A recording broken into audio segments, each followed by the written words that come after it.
Grab on something. Wait. I can fall down. You just need to stop the boat. I can go. I got my swimsuit. I can just jump. You stay here. Stay here, keep a second. You stay here, keep a steady.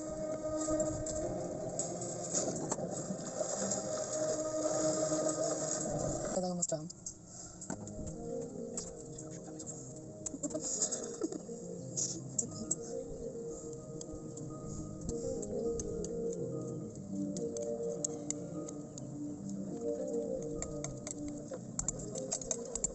Happy birthday to you. Happy birthday to you. Happy birthday, dear Ben. Happy birthday to you.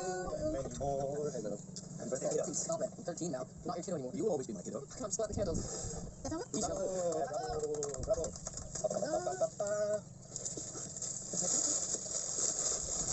It's exactly the one I wanted. It's not just only for gaming, okay? It's beautiful, isn't it? Yeah, it's really cool. And this one. Oh my gosh. Even you? Yeah, well, it's not that different from your actual face, but you know, whatever. Shut up. And another one. I hope you like it. Yeah. Ready? 5, 4, 3, 2, 1.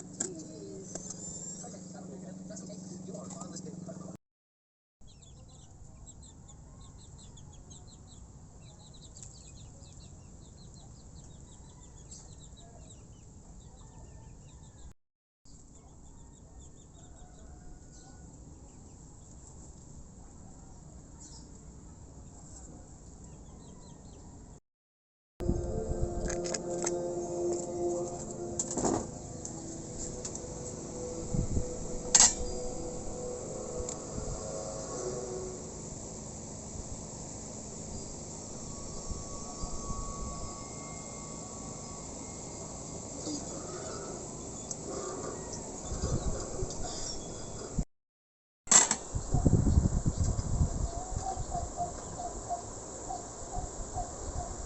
Voici qui s'en va.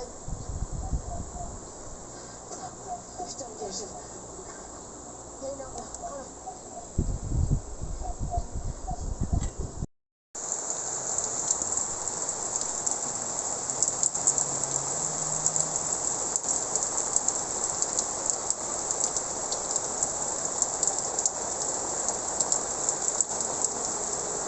Parang dito sinasalvage yung mga tao.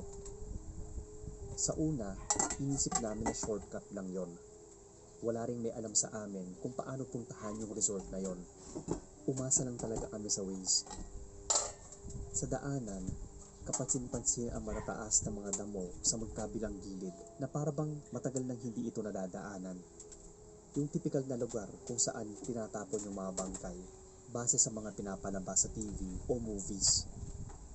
Mas nag-alala kami nang mapansin naming wala kaming kasabay na ibang sasakyan. Ni isang motor o kahit anong senyales ng ibang tao, wala. Lumalalim na ang gabi noon at nasa daanan pa rin kami. Nagsimula nang bumigat yung pakiramdam ko. Naging tahimik ang lahat. Yung mga kaibigan kong nagkukwentuhan ng kung ano-anong napapanood nila sa horror movies ay parang ganun din daw yung nangyayari sa amin. Nanindig yung mga balahibo ko kasi matatakotin ako. Nagsimula na rin mawala ng signal sa area kaya hindi na namin magamit yung data namin at lalo yung Waze. Hindi kami makapag-search sa phone kung paano ang tamang daan.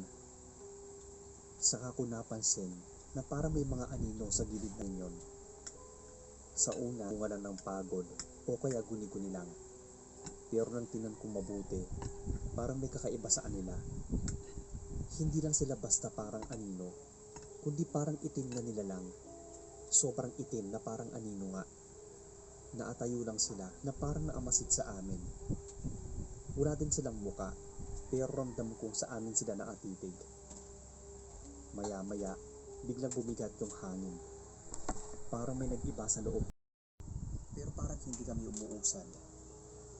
Yung kalsada, walang katapusan. Kahit anong bilis ng pagpapatakbo namin, ay parang paikot-ikot lang kami sa parehong lugar.